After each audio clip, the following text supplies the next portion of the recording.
주시옵소서. 예수님의 이름으로 축복하며 기도하옵나이다. 아멘. 할렐루야. 우리 한번 따라서 하십시다. 성령 충만 받읍시다. 다시 한번 시작. 성령 충만 받읍시다. 아멘. 자, 우리가 성경을 보면은요, 성령이 얼마나 귀한 분인가 하는 걸 알게 되는데, 예수님께서 십자가에 못 박혀 돌아가시고 3일 후에 부활하셨습니다. 그리고 제자들에게 나타나셔서 제일 먼저 하신 말씀이 뭐냐면 너희에게 평강이 있을지어다, 이 말씀하셨어요. 그 다음 두 번째 무슨 말씀했을까요? 요한복음 20장 20 또 21절 20절 두 절 보면 거기 나와요. 첫째는 너에게 평강이 있을지어다 하셨고, 두 번째로는 성령을 받으라, 그 말씀하셨어요. 얼마나 귀한 말씀이세요. 더 놀라운 것은 예수님이 부활하신 후에 40일 동안 이 세상에 계시다가 다시 승천하시면서 제자들에게 또 하신 말씀이 또 있어요. 사도행전 1장 8절의 말씀, 너희는 권능을 받고 예루살렘과 유대와 사마리아와 땅끝까지로 내 증인이 되라. 자, 거기서 권능이 뭐냐? 바로 성령을 말하는 거예요. 그러니까 부활하신 예수님께서 두 번째, 사실은 첫 번째 하신 말씀이 똑같은 구절에 그 말씀이 있으니까 너에게 평강이 있을지어다, 그 다음 숨을 내쉬면서 성령을 받으라, 이렇게 했기 때문에 성령이 얼마나 귀한 것이면 예수님이 그렇게 말씀하셨고, 또 승천하실 때에 또 마지막으로 부탁하신 말씀이 너희는 성령 받고 예루살렘, 유대, 사마리아 땅끝까지는 내 증인이 되라, 이렇게 말씀했을까? 그러니까 이 성령은 우리가 받아도 되고 안 받아도 되는 게 아니에요. 동의하시면 아멘. 반드시 받아야 되는 게 성령이에요.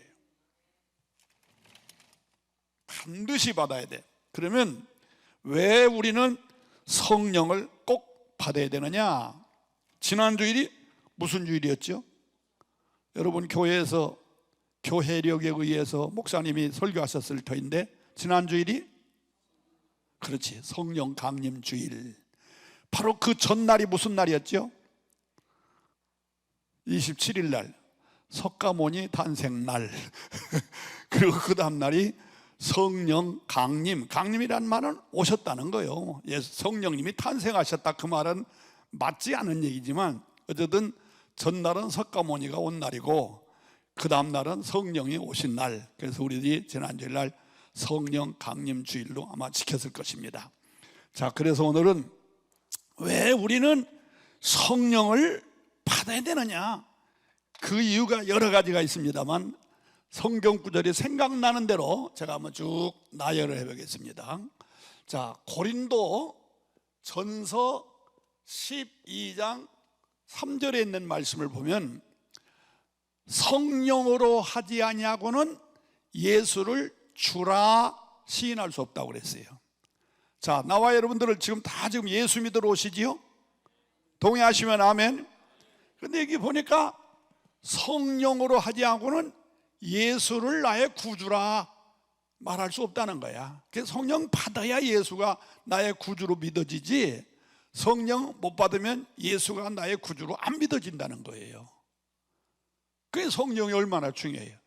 자, 두 번째로 에베소서 1장 17절에 있는 말씀을 보면은요, 지혜의 영을 너에게 주사 하나님을 알게 하신다, 그렇게 말했어요.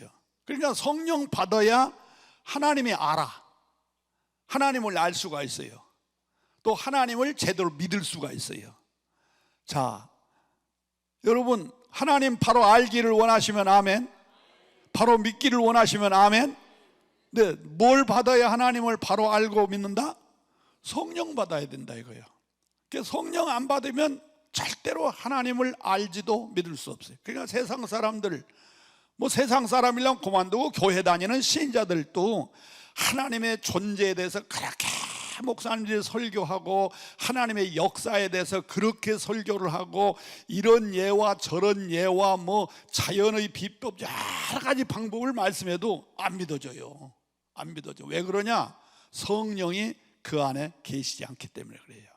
성령 받아야 하나님을 알 수가 있어요. 아멘이십니까? 자, 또 세 번째로 디모데후서 3장 16절에 보면요, 성령을 받아야 우리가 가지고 있는 성경이 하나님의 말씀인 것이 믿어져요. 얼마나 중요하세요? 우리가 신앙생활을 잘하려면요, 성경이 하나님의 말씀인 걸 믿어져야 돼요. 그래야 신앙생활 잘해. 맞아요? 틀려요? 성경이 하나님 말씀으로 믿어지지 아니하면 목사님 설교도 전부 거짓말 같고 우리를 속이는 것 같고 돈 많이 내라고 나를 꼬시는 것 같고 천당 있다고 말하면서 우리를 그냥 넘어뜨릴, 이게 그렇게 들려요. 그러나 성령을 받으면 하나님의 말씀이, 성경이 하나님의 말씀인 걸 믿어져요. 여기 뭐라고 썼냐면 모든 성경은 하나님의 감동으로 쓰여졌다. 즉 성령의 감동으로 썼다는 거예요. 자, 그러니까 내가 성령을 받아야만이 성령의 감동으로 쓰여진 그 말씀이 하나님의 말씀을 믿어지는 거예요. 내가 성령을 받지 못하면 내 안에 무슨 영이 지배하느냐? 악령이 지배해요. 그럼 악령이 나를 지배하는데 성령의 감동으로 쓰여진 이 말씀이 하나님의 말씀으로 믿어질 수가 없어요. 그러나 성령을 받으면 성령의 감동으로 쓰여진 이 말씀이 성령, 내 안에 성령이 계시기 때문에 성령과 성령이 서로 통한단 말이에요. 그러니까 아멘, 아멘 하고 믿어지게 돼 있고, 내가 이 말씀대로 살지 못하면 양심의 가책을 받고 마음에 책망이 오고 그렇게 돼 있어요. 그래서 우리는 성령을 받아야 성경이 하나님의 말씀으로 믿어진다. 아멘 하시 바랍니다. 자, 또 네 번째로 성령은 어떤 역할을 하느냐? 로마서 8장 15절과 16절에 있는 말씀을 보면 성령을 받아야 하나님의 아버지로 믿어지고 내가 하나님의 자녀가 됐다는 사실이 믿어지게 돼 있어요. 그러니까 여기 본문에 보니 이렇게 돼요. 양자의 영을 받았으므로 아빠 아버지라 하느니라. 양자의 영이 뭐예요? 성령이에요. 성령을 받아야 하나님이 아빠 아버지라 말할 수 있고, 16절에 보면은 성령이 친히 네 영으로 더불어 하나님의 자녀인 것을 증거하였도다 이렇게 말했어요. 여러분, 내가 믿어진다고 하는 것은 육신이 믿는 게 아니에요. 영이 믿는 것이야. 영. 그러니까 세상 사람들은 예수 믿는 사람을 비웃는 것 가운데 하나가 뭐냐면, 예수 믿는 사람은 족보가 없다. 어떻게 아버지도 하나님 보고 아버지라고 그러고 할아버지도 하나님 보고 아버지라고 그러고 손주도 할아버지고 하나님 보고 아버지라고 그러고, 이게 무슨 족보가 그냥 뒤죽박죽이냐? 그건 몰라서 하는 소리예요. 그러면 왜 우리 시인자들은 아버지도 하나님 보고 아버지도 아버지, 할아버지도 아버지 다 이렇게 말합니까? 그 이유는 우리가 육신적으로는 족보가 있지요. 할아버지, 아들, 손주, 증손주 이렇게 나오지만 영적으로는 다 하나님이 만드셨어요. 육신적으로는 몇 대지만 영적으로는 하나님과 나와 1대예요. 1대. 이해가 되시면 아멘 해보세요. 그러니까 이런 것들이 성령의 역사로 가능하다 이거예요. 그게 믿어지고, 하나님이 나의 아버지로 믿어지고, 또 하나님이 나는 하나님의 자녀라고는 사실이 믿어지는 역사가 나온다 이런 얘기예요. 우리가 성령을 받아야 되지요. 안 받으면 안 되잖아. 자, 또 다섯 번째, 성령은 어떤 역사를 하느냐? 요한복음 16장 13절에 있는 말씀을 보면 진리의 영이 너희 가운데 임하시면 너희가 진리 가운데 행한다고 그랬어요. 그러니까 나와 여러분은 다 진리 가운데 살기를 원하지요. 아멘이십니까? 진리는 두 가지로 해석하는데 예수님이 진리고 말씀이 진리죠. 그게 우리가 말씀 가운데 예수 가운데 살기를 원하지만 그게 잘 안 된단 말이에요. 그런데 성령이 내게 오시면 그 성령이 나를 진리 가운데, 말씀 가운데 또는 예수에게로 잘 인도해 주셔서 신앙생활을 잘 하도록 도와주실 줄로 믿습니다. 할렐루야. 자, 또 로마서, 여섯 번째, 로마서 8장 2절에 있는 말씀을 보면요, 이 성령님은 나를 죄와 사망의 법에서 해방시켜 준다고 그랬어요. 자, 우리가 그 말씀을 이해하려면 바로 전장 10, 로마서 7장을 이해해야 돼요. 7장에 보면 바울이 그런 얘기예요. 내가 원하는 선은 행해지지 아니하고 원치 아니하는 악이 행해지는구나. 내가 마음으로는 하나님의 법도대로 살길 원하는데 내 육신은 죄의 종 아래 있도다. 오라 곤고한 사람이로다. 누가 이 사망의 몸에서 나를 건져내 주랴. 이 고민은 아마 바울에게만 있는 게 아니라 나에게도 여러분에게도 마찬가지예요. 우리가 예수 믿고 구원받다 신앙생활하면서 내가 원하는 건 선을 행하기를 원하거든요. 근데 이 육신은 자꾸 악으로 빠져나가요. 내 원하는 것은 하나님의 법도대로 살기를 원해요. 근데 이 육신은 자꾸만 세상 죄악법으로 빠져나가요. 이게 우리의 고민이야. 그러니까 바울도 오라 곤고한 사람이로다. 누가 이 사망의 몸에서 나를 건져내 주랴. 이 고민이거든. 그러던 바울이 로마서 8장 2절에 가서 해답을 얻어요. 거기서 뭐라고 말하냐? 성령이 나로 하여금 죄와 사망의 법에서 해방시켰다, 이렇게 말했어요. 그러니까 성령을 받아야 내가 원하는 선의 길로 또 원하는 하나님의 법대로 살아가도록 이끌어 주신다는 거예요. 성령이 아니고는 이게 안 되는 거예요. 우리 육신은 근본적으로 타락한 인간이에요. 아담 이후의 모든 인간은 근본적으로 타락한 인간이에요. 그래서 근본적으로 죄성을 가지고 태어난 사람이에요. 그러니까 우리가 선 원하지 안 되는 거예요. 하나님의 법도 원하지 이게 안 되는 거예요. 그래서 우리가 거듭나야 돼요. 어떻게? 성령으로 거듭났을 때에 이 죄와 사망의 법에서 나를 해방시켜주는 역사가 나타난다 이거예요. 아멘이십니까? 성령을 안 받고서는 우리가 신앙생활이 대단히 힘들어요. 자, 그 다음에 또 일곱 번째, 요한복음 16장 8절에 있는 말씀을 보면은요, 우리가 아무리 성령 받아서 죄와 사망의 법에서 해방이 되었다 해도 또 우리들이 죄를 지을 수 있어요, 없어요? 또 죄를 지어요. 또 내가 원하는 선을 하려, 이게 안 돼. 또 죄를 지어. 성령 받았는데도 또 안 돼요. 그런데 여기 보면 뭐라고 썼냐면 성령이 죄와 의에 대하여 책망하시느니라 이렇게 말했어요.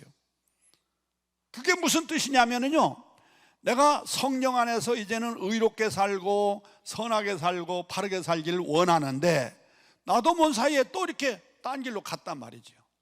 또 죄를 지었단 말이죠. 그때의 성령이 하시는 일이 뭐냐면은 책망해 주는 거예요. 네가 은혜 받은 놈이 그러면 안 되지. 네가 성령 받은 사람이 거짓말하면 안 되지. 너 예수 믿고 구원 받은 사람이 그런 그따위도 하면 안 되지. 나를 책망해 줘요. 책망해 줘. 그래서 나는 어떻게 하느냐? 주님 앞에 나와서 전부여 의지 없어서 손 들고 옵니다 하고 회개의 역사가 나타난다 이거예요. 아멘이십니까? 그 성령을 받지 않으면 신앙생활의 승리라고 하는 것이 보장이 안 되는 거예요. 성령 받는다 해서 완전히 그냥 막 이 성인 군자가 되는 거 아니에요. 그런데 성령님이 역사하시면 성인 군자가 되도록 자꾸 만들어 주세요. 이렇게 만들어 주세요. 그래서 참 귀한 말씀이 또 있는데요, 여덟 번째 보면은요, 요한복음 14장 16절로 17절에 있는 말씀을 보면요, 하나님이 항상 나와 함께 하신다는 말씀이에요. 내가 너희를 고아와 같이 버려두지 않겠다. 내가 너에게 성령을, 보혜사 성령을 너에게 보내주마. 이러면서 이분이 항상 나와 함께 하셔요. 응? 나와 함께 하셔요. 늘 나와 함께 하시는 걸 내가 알게 돼. 그래서 아무도 모르게 죄를 지었지만 하나님이 나와 함께 하시니까 책망하시고, 내가 때로는 살다 보면 지치고 쓰러지기도 하지만 하나님이, 성령님이 나와 함께 하시니까 새로운 용기가 나올 수도 있고, 그래서 승리로운 삶을 살 수가 있어요. 그래서 나는 이 말씀을 굉장히 좋아하는 말씀 가운데 하나가 뭐냐면, 9번째 성령님이 하시는 일이 뭐냐면요, 가만 있어. 그 몇 구절이야? 에베소서 4장 31절에 있는 말씀을 보면요, 그런 말씀이 있어요. 성령이 너와 함께 하심으로 구속의 날까지 인쳐준다. 구속의 날까지 인쳐준다. 이게 무슨 뜻인지 압니까? 구속이란 말은 구원이란 뜻이에요. 구원이란 뜻입니다. 그럼 구원의 또는 구속의 날까지, 이게 무슨 뜻이냐면요, 이 구원은 3단계가 있습니다. 3단계. 1단계,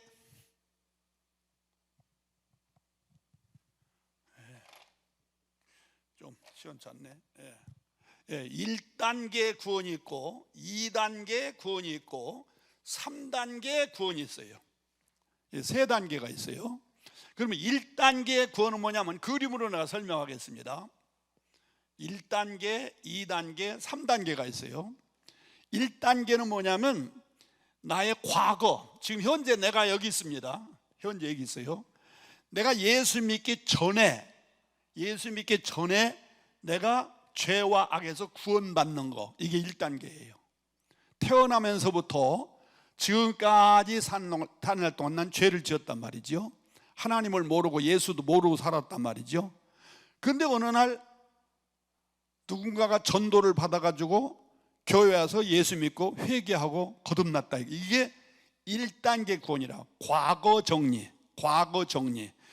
현재의 나의 과거를 정리하는 거. 이해가 되시면 아멘 하세요. 이게 1단계 구원입니다. 2단계 구원은 뭐냐면, 현재사. 내가 구원을 받았다고 해서 완전히 아까 위에서도 말한 대로 성도가 된 게 아니에요. 늘 성도의 삶을 살아야 돼요. 그래서 바울 사도가 빌립보서 1장 12절에서 너희는 나 있을 때든지 없을 때든지 너의 구원을 이루라. 너의 구원을 계속 지켜나가라, 그런 얘기예요. 바로 그 과정을 현재사적 구원이라고 그래요. 현재사적 구원. 이걸 우리 성결교에서는요, 난 성결교 목사니까 성결교에서는 이걸 뭐라고, 순복음교회도 마찬가지예요.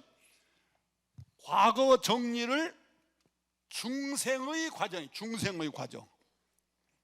또 구원받은 내가 현재 거룩한 삶을 살아가는 것, 죄짓지 않고 영적인 삶을 살아가는 걸 성결이라고 그래요.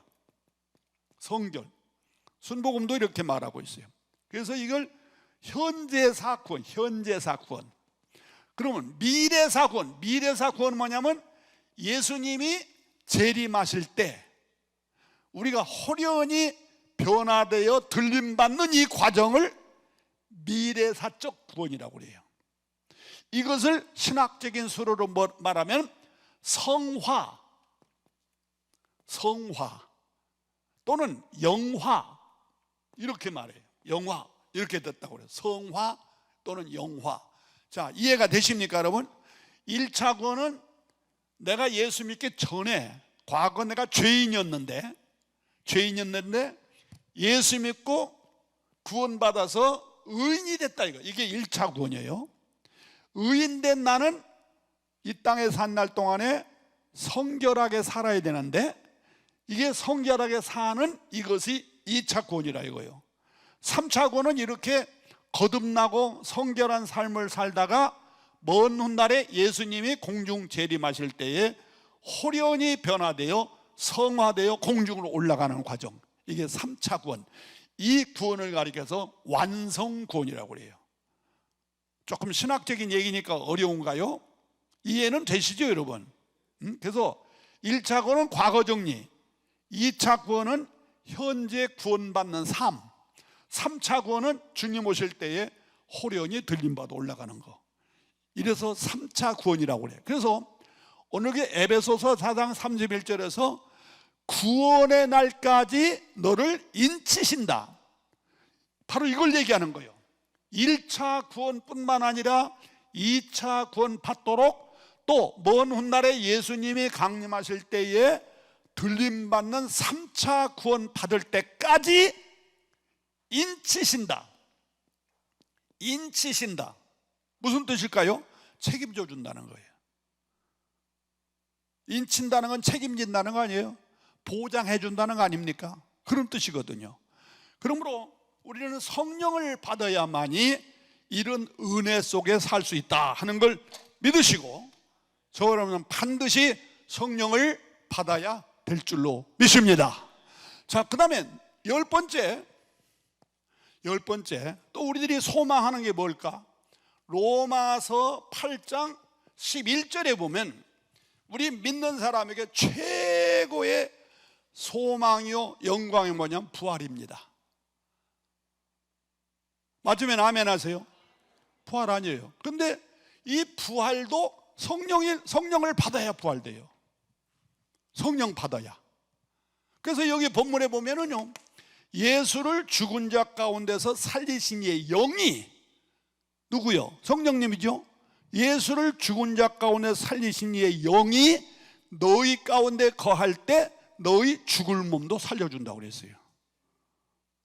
성령 받아야 부활돼요.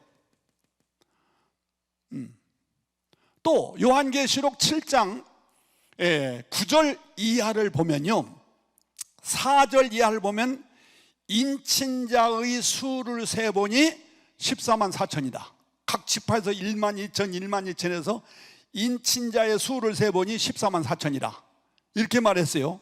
그 14만 4천. 그 다음에 이제 9절로부터 쭉 내려가 보면요, 세일 수 없는 큰 무리, 나라와 족속과 백성과 방언에게서 헤일 수 없는 수많은 무리들이 구름대 같이 올라온다 이거예요.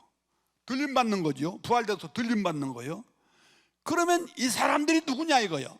자, 인친자는 누구고 세일 수 없는 수많은 무리들은 누구냐 이거예요. 성경에 분명히 써 있어요. 14장, 참 요한계시록 7장 14절에 보면요, 예수의 피로 옷을 씻음 받은 사람, 즉 구원받은 사람이죠. 그 다음에 인침받은 사람은 누구냐? 바로 성령의 인을 받은 사람이라 이거예요.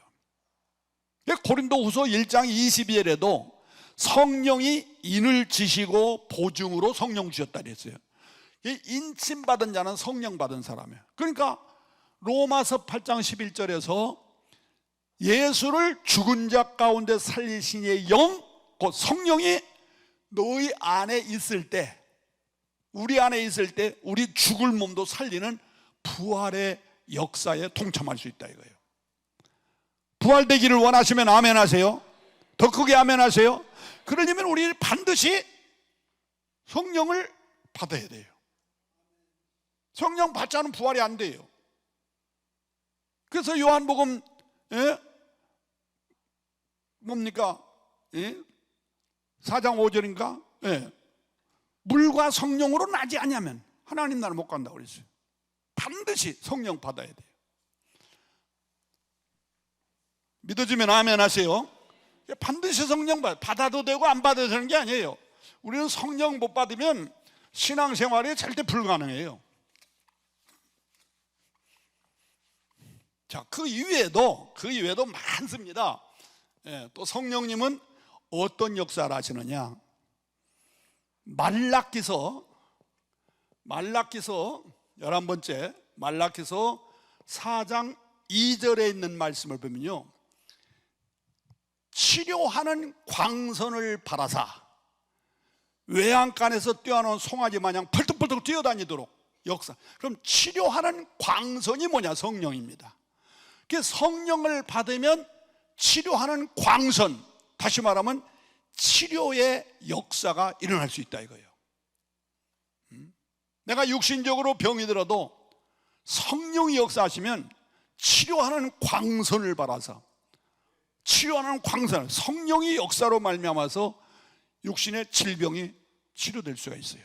왜? 성령은 권능입니다. 권능. 자, 그 다음에 또 나옵니다만서도, 자, 12번째 사도행전 1장 8절에 있는 말씀 보면 성령은 권능이에요. 너희는 권능을 받고 예루살렘과 유대와 사마리아 땅끝까지 내 증인이 되라. 권능. 이 권능이 뭐야? 권능. 권능은 세 가지 권이 있어요. 첫째는 영권이 있어요. 영권. 또 두 번째는 인권, 세 번째로는 물권. 세 가지 권능이 나와요. 영적 권세가 있고, 사람을 다스리고 치유할 수 있는 능력이 있고, 물질을 끌어당길 수 있는 능력이 있다 이거예요. 그렇기 때문에 성령은 글자 그대로 능력입니다. 능력. 아멘 하시 바랍니다. 그래서 성령은 귀신이나 마귀만 쫓아내는 능력이 아니에요. 기적을 만드는 능력, 위에서 말한 대로 병도 치료하는 능력, 그 능력이 바로 성령이야. 그러니까 우리는 성령을 받지 않고는 절대로 신앙생활이 불가능하다 하는 사실을 깨달아야 돼요. 아멘 하시 바래요. 그 다음 13번째 스가랴서 4장 6절에 있는 말씀을 보면요, 힘으로도 아니 되고 능으로도 아니 되나 오직 뭘로 되느니라? 여호와의 신으로 된다. 성령으로 된다 이거예요. 힘으로도 안 되고 능으로도 안 되나 오직 나의 신으로 되느니라. 성령으로 된다 이거예요. 성령 받으면 되는 역사가 있어요. 되는 역사.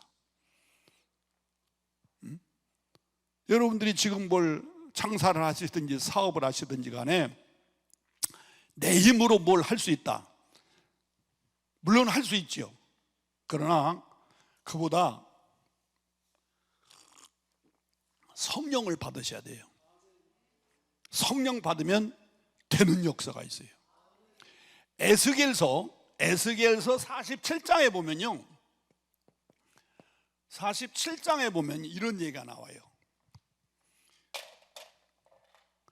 에스겔이 환상을 보는데 성전 문주방에 생수가 터져 나왔어요. 그래서 얼마 있다 보니까 그 생수가 점점점 차오르더니 발목이 찼고 무릎을 닿고 허리가 되고 어깨가 되고 그 다음 헤엄칠 정도로 막 물이 차고 넘었어요. 그러더니 그 물이 성전 문주방을 흘러 넘치는 거야. 근데 이 물이 닿는 곳마다 어떤 역사가 났느냐? 첫째는 살리는 역사가 나타났어요. 막 모든 만물이 살아나요. 그냥 갯벌이 막 죽은 갯벌이 막 다시 이 생명들이 막 살아나는 역사가 나타나요. 그리고 두 번째로는 이 물이 닿는 나무마다 열매가 주렁주렁해요. 열매가 주렁주렁하고, 또 물이 닿는 곳마다 생선, 막 고기들이 그냥 우글우글해요. 막 번성이 되는 거예요, 그냥. 그리고 네 번째로는 이 물이 닿는 나무의 이파리가 약재료가 되었다. 그래서 이 물이 닿는 나무의 이파리는 그냥 만병통치가 되는 거예요. 약재료가 되는 거예요. 이건 우리에게 뭘 말해주느냐? 에스겔서 47장에서 말하는 그 생수가 뭐냐? 이게 생수는 바로 성령을 말하는 거예요. 요한복음 7장 37절과 38절을 보면 내 배에서 생수가 강같이 흐르리니 이는 믿는 자가 받을 뭘 가리킵니다? 성령을 가리킵니다. 이렇게 말했어요. 이게 바로 성령을 얘기하는 거예요. 그러므로 성령이 역사하는 곳에는 성령이 역사하는 것에는 살리는 역사가 나타나. 아멘. 성령이 역사하는 것은 막 풍성해져.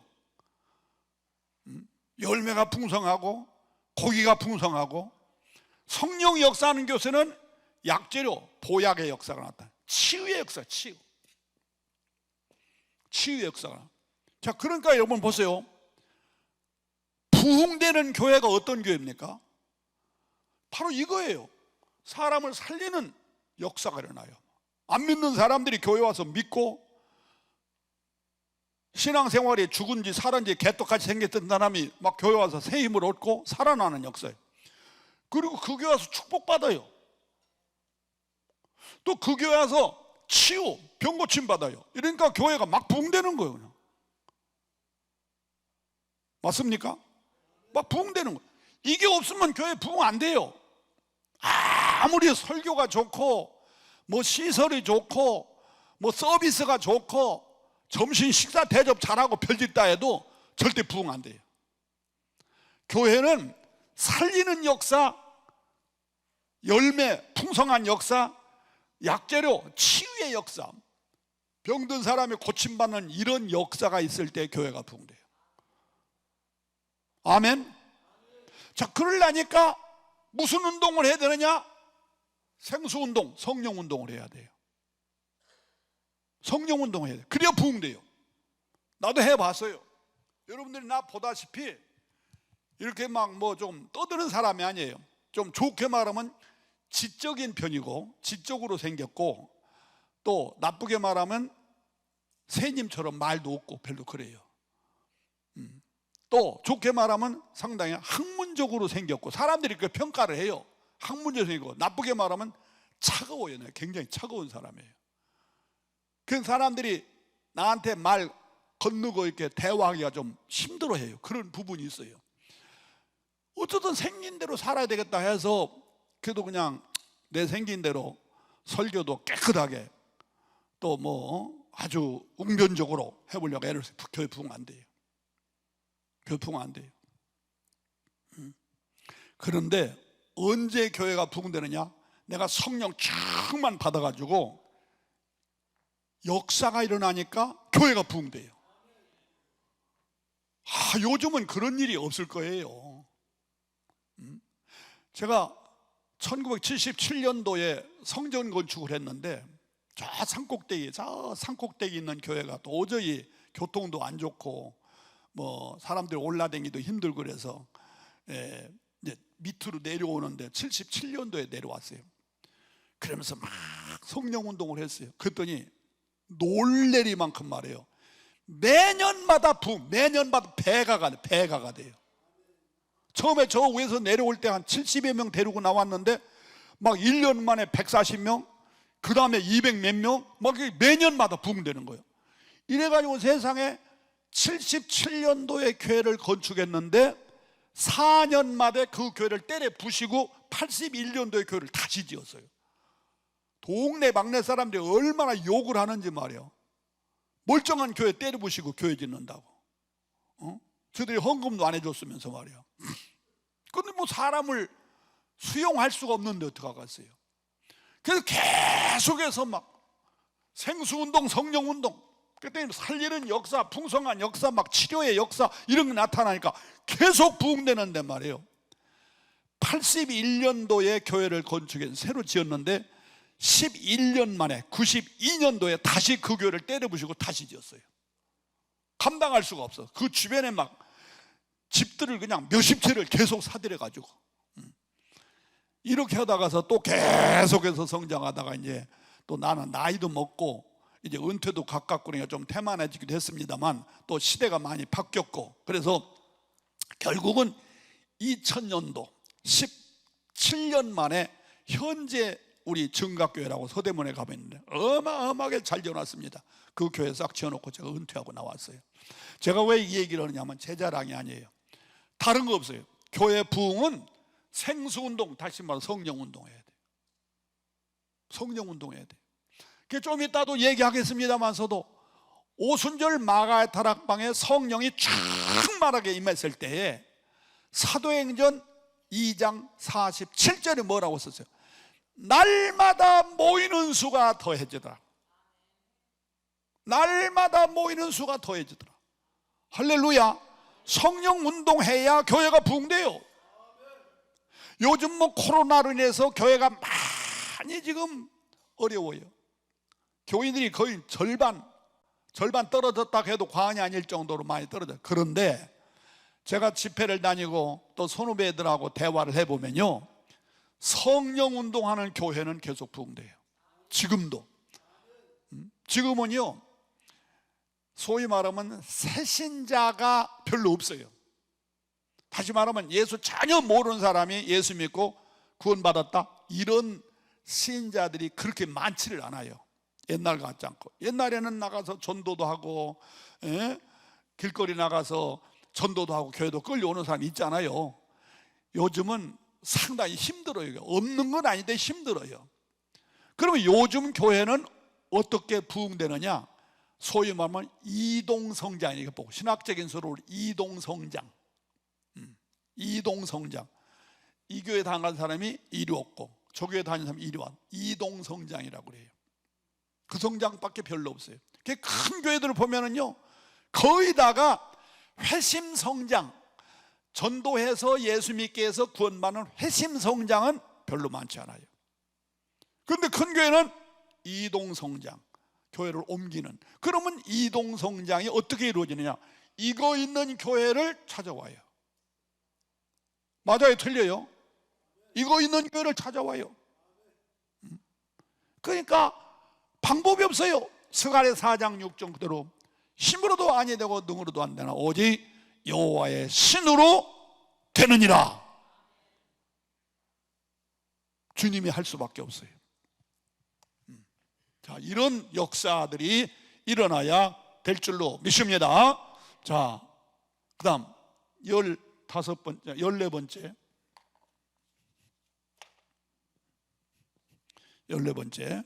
성령이 하시는 건 조금 전에 제가 말했습니다만, 사도행전 2장 47절 이하에 있는 말씀대로 교회를 부흥시키는 역사를 일으켜요.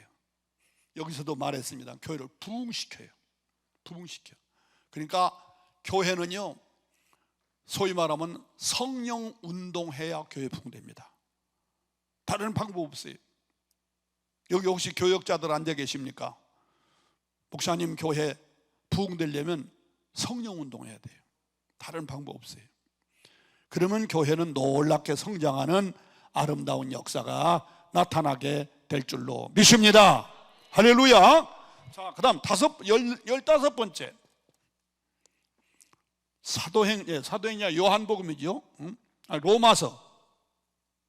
로마서 8장 26절로 27절에 있는 말씀은 성령은 우리의 연약함을 도우신다고 그랬어요. 그리고 말할 수 없는 탄식으로 성도를 위하여 기도해 준다. 이 말은 무슨 뜻이냐면 성령은 중보자로서의 여러분들을 위해서 기도해 주신다는 거예요. 야, 나는 이 말씀이 얼마나 좋은 말씀인지 몰라요. 어느 집사가 나를 위해서 중보기도 해줘도, 아니 목사님이 나를 위해서 중보기도 해줘도 얼마나 큰 힘이 됩니까? 우리 부모님이 나를 위해서 중보기도 해준다. 얼마나 큰 힘이 돼요. 그런데 세상에 여기 보면 성령님이 너의 연약함을 아시나니 너를 위하여, 보통도 아니야, 말할 수 없는 탄식으로 너를 위해서 기도해 준다고 그랬어. 할렐루야. 자, 그러니 여러분, 성령 받아야 돼, 안 받아야 돼? 반드시 받아야 돼. 받아야 돼, 안 받아야 돼? 반드시 받아야 된다. 시작. 자, 성령 받아야 돼, 안 받아야 돼? 반드시 받아야 돼. 반드시 받아야 돼. 그래서 바울 사도가 로마서 8장 9절에서 결론을 내렸어요. 로마서 8장 9절, 누구든지 그리스도의 영이 없으면 그리스도의 사람이 아니다, 이렇게 말했어요. 다시 말하면 성령을 받아야 그리스도인이지, 성령 받지 않으면 그리스도인이 아니다, 그런 얘기예요. 자, 그렇지 않습니까? 여기 내가 전부 설명했습니다만서도 다시 한번 복습해 봅시다. 자, 성령이 하시는 역사가, 여기서는 예수가 나의 구주로 믿어진다. 여기서는 하나님을 바로 알고 믿어진다. 여기서는 성경을 하나님의 말씀으로 믿어진다. 여기서는 하나님이 나의 아빠, 아버지가 되고 나는 하나님의 자녀로 믿어진다. 여기서는 나를 진리 가운데 인도해 준다. 여기서는 나를 죄와 사망의 법에서 해방시켜 주신다. 여기서는 내가 혹시 죄를 지면 나를 책망하셔서 회개시켜 주신다. 또 여기서는 언제나 나와 함께 하신다. 과와 같이 나를 버려두지 아니하시고 언제나 나와 함께 하신다. 여기서는 구속의 날, 완성권, 1차 구원이 아니라 2차, 3차 예수님 재림하실 때에 부활되는 그때 3차 구원까지 나를 인쳐주신다. 또 여기서는 나를 죽은 자 가운데서 다시 살아나는 부활의 역사를 주신다. 여기서는 나를 치료하시는 역사가 나타난다.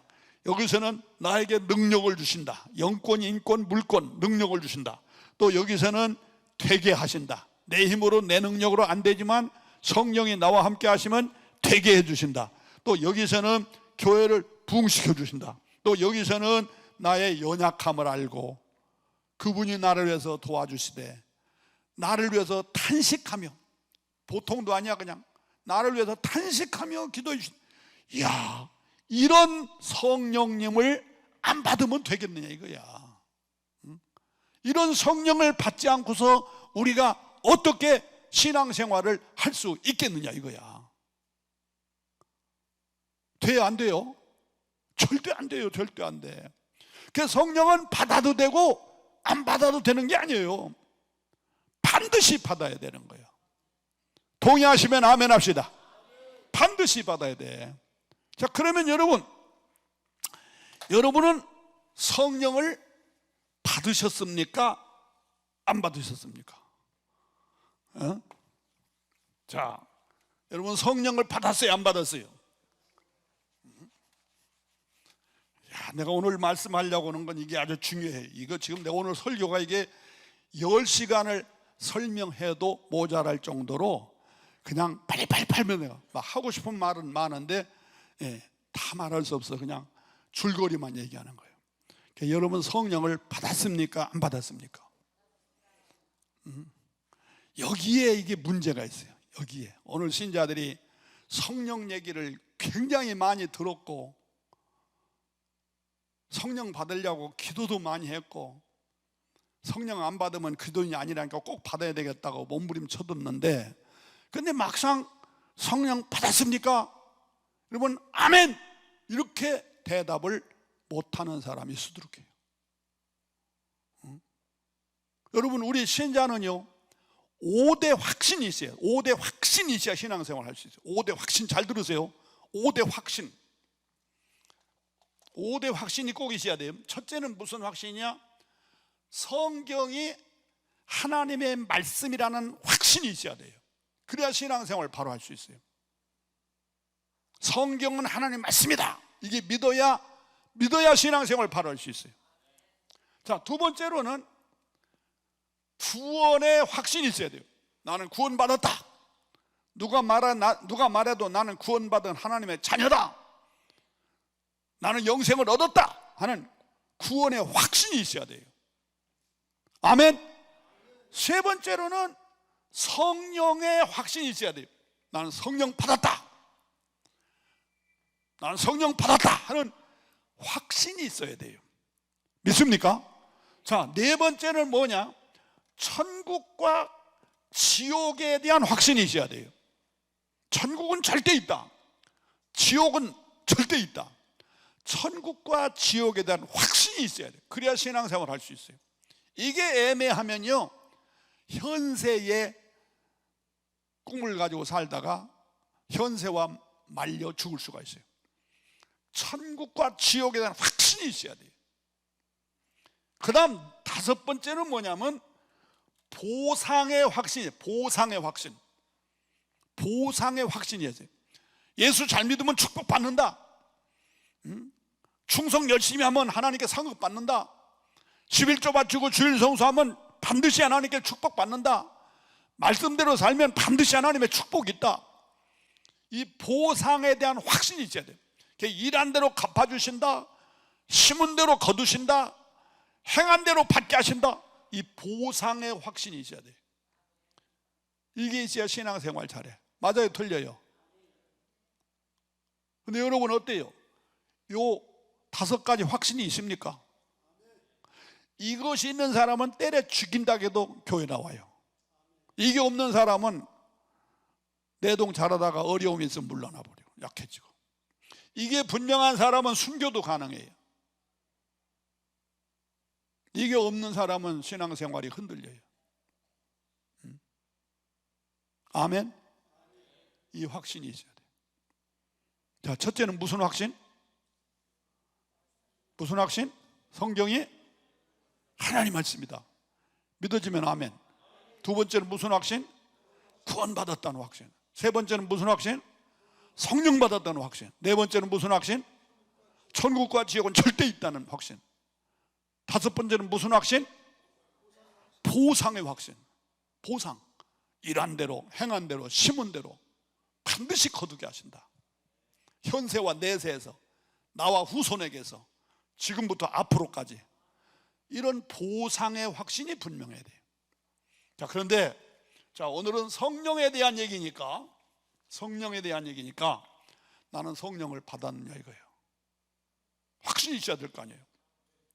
아마 여러분들은 성령 받은 사람이 거의 다 받았어요, 받기는. 근데 왜 여기에 확실하게 아멘 못하느냐? 말씀에 대한 지식이 짧아서, 아니면 잘못 이해를 해서 그럴 수가 있어요. 잘 보세요. 자, 성령을 받았느냐 안 받았느냐 확신. 첫째, 외적 증거가 있어요. 외적 증거. 오늘 여기 여러분 잘 오신 줄로 믿으시면 아멘 하세요. 이정복 목사가 강사로 오면 여러분들은 들을 게 많습니다. 제가 그렇게 평을 받습니다. 저는 부흥회를 나가도요, 부흥회 뒤끝에 몇 년 후에 만나도 목사님 부흥회 때 제일 많은 걸 배웠습니다. 많은 걸 받았습니다. 잊어버리질 않아요. 몇십 년이 지나가도 어떤 분은 지금도 기억하고 있어요. 외적 증거가 있어요. 외적 증거. 자, 보세요. 성령 받은 외적 증거. 성령의 대명사가 뭐냐면 불입니다. 불이에요. 맞아요? 성령의 대명사는 불이에요. 불길 같은 주 성령 간구하는 우리에게, 성령의 대명사는 불이에요. 불. 그렇기 때문에 성령 받은 사람의 외적 증거는 불이 있다는 거예요. 불. 그럼 이 불은 두 가지로 해석할 수 있어요. 첫째는 불은 특징이 뭐예요? 뜨겁다. 뜨겁다는 거예요. 뜨겁다. 불의 특징은 뜨겁다는 거죠. 그러니까 성령 받은 사람은 뜨거움이 있어요. 뜨거움. 피부적으로 뜨거움이 있습니다. 어떤 분은 머리가 뜨겁다, 또는 가슴이 뜨겁다, 어깨가 뜨겁다, 손발이 뜨겁다. 이 뜨거운 그런 표징이 있을 수 있다 이거예요. 자, 두 번째로 불의 특징. 두 번째로는요, 열심. 불의 특징은 열심을 말하는 거예요. 열심. 뜨겁다. 그건 열심을 말하는 거예요. 내가 언젠가부터 찬송이 뜨거워졌다, 또 교회 봉사가 뜨거워졌다, 또 언젠가부터 열심이 생겼다, 교회 일을 봉사하고 싶고 일하고 싶고 그런 열심이 생겼다. 이게 있다는 거예요. 이게 있어요. 그러니까 여러분, 교회가 100명, 200명 모인다 해서 다 교회가 막 부흥되는 거 아니에요. 이게 목회의 경험상, 또 통계상 그 교회 안에 20%만 불받은 성도가 있다면 교회는 부흥돼요. 20%만 피부로 느껴지는 뜨거움을 경험했다든지, 아니 이건 없다 할지라도 열심히 있는 성도 20%만 있어도 교회는 살아 움직여요. 살아 움직여요. 여러분 교회가 활성화가 되지 않고 별로 움직이지 않는 이런 교회는 20%가 없다는 거예요. 교회 목사님들 혹 계시면 선배 목회자의 말을 잘 들으시고 100% 다 불체험하게 하세요. 그러나 20%는 체험하도록 어떤 방법과 수단을 써서라도 만드시면 그 20%가 80%를 끌고 나갈 수 있어요. 교회를 움직일 수가 있어요. 불의 역사가 있어요. 할렐루야. 이해가 되십니까? 자, 두 번째로 초대교회 불의 역사는 뭐냐면 바람의 역사가 있었어요. 사도행전 2장 1절 이하에 보면요, 불이 혀같이 갈라지며 급하고 강한 바람 같은 소리가 있어요. 바람이라 해요. 바람. 바람이 뭐냐? 움직이는 거, 움직이는 거. 바람. 이게 좀 내가 잘못 썼어요. 뭐 똑같은 얘기인데 이것도 바꿔야 돼.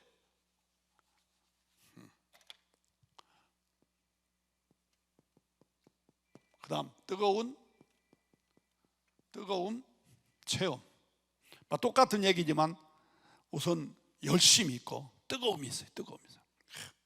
저 같은 경우는 성령의 충만함을 받았을 때에 막 가슴이 뜨겁고 어깨가 뜨겁고 막 그랬어요. 막 얼굴이 뜨겁고.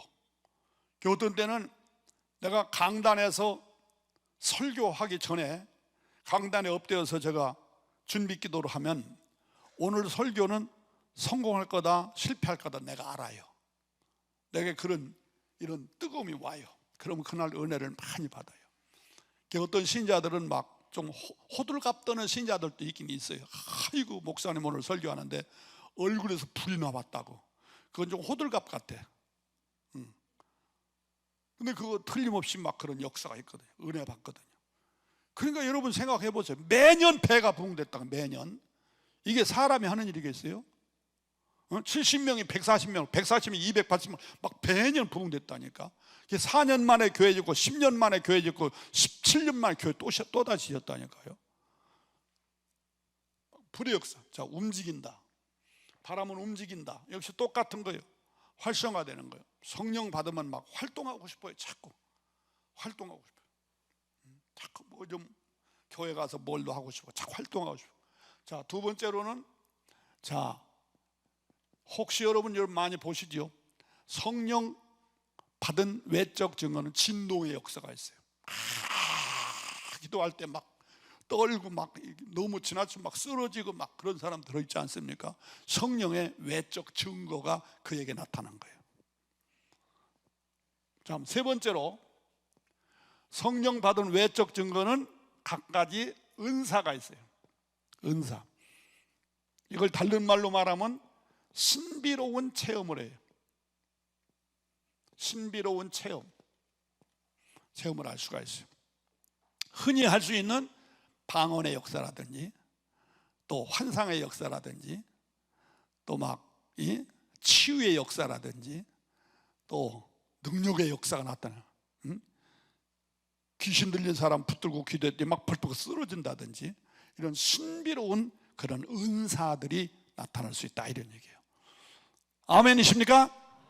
자, 그러면 자 봅시다. 자, 이걸 보니까 아하, 나는 성령을 받은 것 같다. 인정하시면 아멘 해보세요.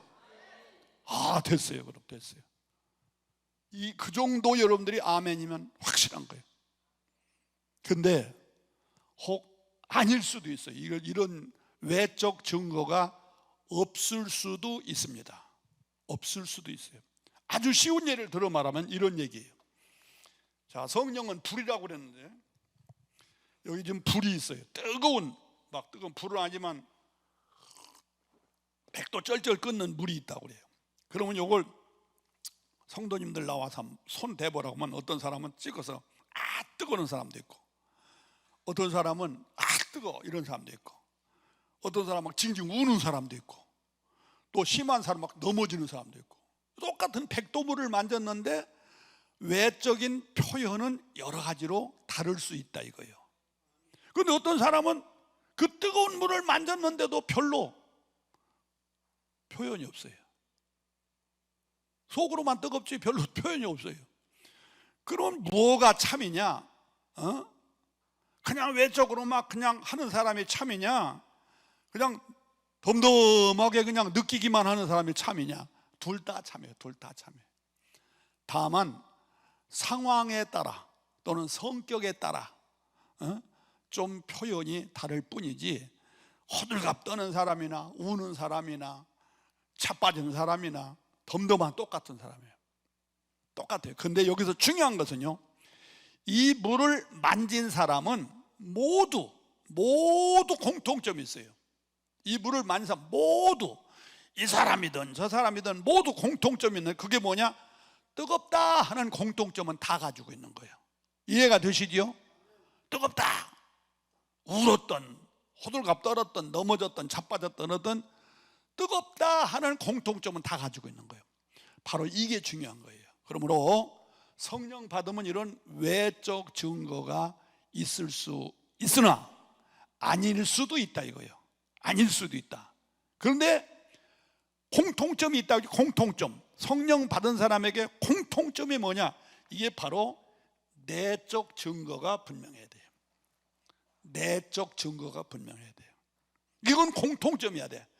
이거 외적 증거는 공통점일 수도 있고 참 할 수도 있고 안 할 수도 있지만, 그러나 이건 반드시 있어야 된다 이거예요. 이 내적 증거. 그래야지, 이게 없으면 미안하지만 성령 받았다고 자신 있게 말할 수 없다 이거예요. 그러면 이게 뭐냐 이거예요. 바로 여기에서 다 나왔어요. 여기서 5가지만 내가 추리면 어떤 것이냐면, 첫째는 성령 받으면 예수가 나의 구주로 믿어진다는 거예요. 이건 공통점이야. 성령 받으면 예수가 나의 구주로 믿어진다. 아멘이십니까? 두 번째로, 성령 받으면 성경이 하나님의 말씀으로 믿어진다. 이건 공통점입니다. 성경이 하나님의 말씀으로 믿어진다.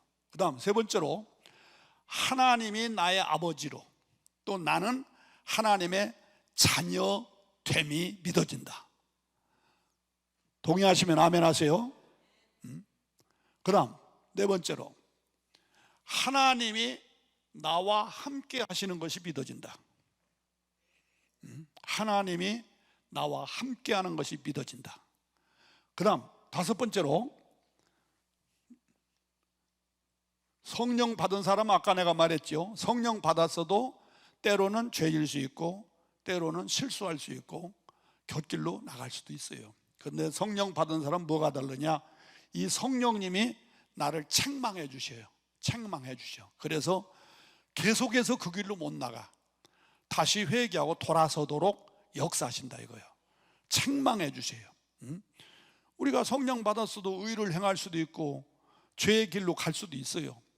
그런데 의의 길로 행하면 성령님이 좋으셔서 편안하시지만, 죄의 길로 가면 성령이 불편하셔서 나를 책망해요. 네가 성령 받은 놈이, 네가 집사가, 네가 장로가, 그러면 주님 앞에 나와서 회개하게 돼 있어요. 이게 바로 공통점이에요. 공통점. 자, 어때요? 자, 첫째는 예수가 나의 구주로 믿어진다. 두 번째는 성경이 하나님의 말씀으로 믿어진다. 세 번째로는 하나님이 나의 아버지로, 나는 하나님의 자녀로 믿어진다. 네 번째로는 하나님이 나와 함께 하신다는 사실이 믿어진다. 다섯 번째로는 성령님이 내가 죄를 지면 책망하셔서 회개가 되더라. 여기에 동의하시면 아멘 해보시 바래요. 더 크게 아멘. 손 들고 아멘. 할렐루야. 됐어요. 그게 공통점이에요. 공통점. 성령 받은 사람 공통점. 자, 이런 설교 여러분 들어봤어? 안 들어봤어? 에? 못 들어봤지? 들어봤어요? 아유, 다행. 당신 교회 목사님 참 훌륭하셔요. 이런 설교를 하셨다면 당신 교회 목사님은 대단히 훌륭한 거예요. 진짜입니다. 이렇게 정리 잘 못해요. 우리 목사님들 이렇게 정리를 못해요. 자, 그러므로 여러분들은 반드시 성령을 꼭 받아야 되고 받은 줄로 믿습니다. 할렐루야. 불길 같은 주 성령 간구하는 우리에게 지금 강림하셔서 영광 보여주소서. 성령이여 임하사 내 영혼의 소원을 만족하게 하소서. 기다리는 우리에게 불로 충만하게 하소서. 할렐루야. 자, 시간이 없으므로 자, 마지막으로 이 얘기만 하고 끝나겠습니다. 그러면 성령 받는 방법이 뭘까? 성령 받는 방법, 사도행전에서만 말합니다. 사도행전 1장 4절에 보면요, 너희는 약속하신 성령을 기다려라. 기다리고 사모하라는 얘기예요. 성령 받으려면 사모해야 돼요. 성령을 사모할 때 성령은 내 안에 오시게 되어 있습니다. 자, 두 번째로 사도행전 2장 38절에 보면 회개하면 성령을 선물로 받으리라. 그래서 회개할 때 성령이 내 안에 오시게 되어 있어요. 사도행전 10장 44절에 보면요, 말씀을 들을 때 성령이 내게 임하게 되어 있어요. 말씀을 잘 경청하면 성경 말씀은 성령의 감동으로 쓰여진 것이기 때문에 그 말씀을 들을 때 내게 감동과 내주의 역사가 오게 돼 있어요. 말씀을 사모할 때. 자, 사도행전 1장 14절과 4장 31절에 보면요, 기도할 때 성령이 와요. 기도는, 성령 받는 기도는 간절한 기도해야 돼. 간절한 기도. 사도행전 1장 14절에 보면 오로지 기도에 힘썼다. 4장 31절 빌기를 다하며 모인 곳이 진동하더니 성령이 충만하더라. 막 간절히 기도해야 돼요. 자, 그 다음 사도행전 16장 25절에 보면 열심히 찬송 부를 때 성령이 임해요. 바울과 실라가 옥중에서 막 찬송하고 기도할 때 성령이 강력하게 역사했던 것을 볼 수가 있어요. 자, 그 다음에 사도행전 8장 17절과 19장 6절에 있는 말씀을 보면요, 안수받을 때 성령이 임할 수가 있어요. 능력의 종들에게 안수받을 때 성령이 임할 수 있다 하는 거예요. 자, 그 다음 마지막으로 성령 받은 성도와 기도할 때 성령 받을 수 있어요. 성령은 전염성이 있어요. 전염성. 그래서 성령 충만 받은 사람과 함께 기도하면 그 성령의 역사가 나에게 전율적으로 나타날 수가 있어요. 할렐루야. 맹송맹송한 사람도 성령 충만 받은 사람, 막 방언하고 막 은사 있는 분들하고 같이 기도하면요, 처음에는 덩덜하다가 난 성령 충만 받아버려요. 그래서 성령 충만 받은 사람과 함께 기도할 때 성령 받는다. 이해가 되십니까? 그래서 이 기도원이 필요하다는 거예요. 기도원. 이 기도원은 성령 충만한 사람들이 많이 모이기 때문에 이런 데서 같이 기도하면 성령의 역사가 놀랍게 나타날 수가 있어요. 여기 조금 이제 아쉬움이 있는 게 뭐냐면 이렇게 빨리 떨어져 있다 보니까 이런 면은 좀 아쉬워요. 옛날에 내가 10년 2000년도부터 내가 이 기도원에 강사로 오기 시작했는데 그때는요 얼마나 많으면 강단에까지, 그럼 기억하세요 여러분? 이 강단까지 앉았었어요. 이 앞에 뭐 강단까지 왔었어요. 와, 그때는요 강사인 나도 설교가 좋고 막 부르짖어 기도하면 진짜 성령의 역사가 막 일어나. 막 쓰러지고 가서 안수만 팍 쓰러지고 막 그랬었습니다. 근데 이게 지금은 이렇게 사람이 적게 모이다 보니까는 그거나 맞다 덤성 모이다 보니까 이게 성령의 불길이 전율적으로 퍼지지를 않는 것 같아요. 그러니까 말씀 전하는 강사도 힘들고 또 여러분들도 조금 힘이 좀 덜 날 거예요 아마. 어쨌든 성령 받은 사람과 함께 기도할 때, 그럴 때 성령의 역사는 강하게 임재한다. 아멘 하시 바라요. 자, 부디 여러분, 이미 여러분은 성령 내주 받으신 줄 압니다만 더 충만 받으시도록 열심히 기도하시고 은혜 많이 받으시기를 축원합니다. 할렐루야. 이제 저녁 시간에는 제가 이따 10시에는 성령 충만은 또 뭔가, 지금 성령의 내주 역사를, 성령 충만은 또 뭔가, 이걸 조금 더 말씀드리고 오늘 또 은혜를 받으려고 합니다. 자, 우리 찬송 한 장 부릅시다. 187장 불길 같은 주성령.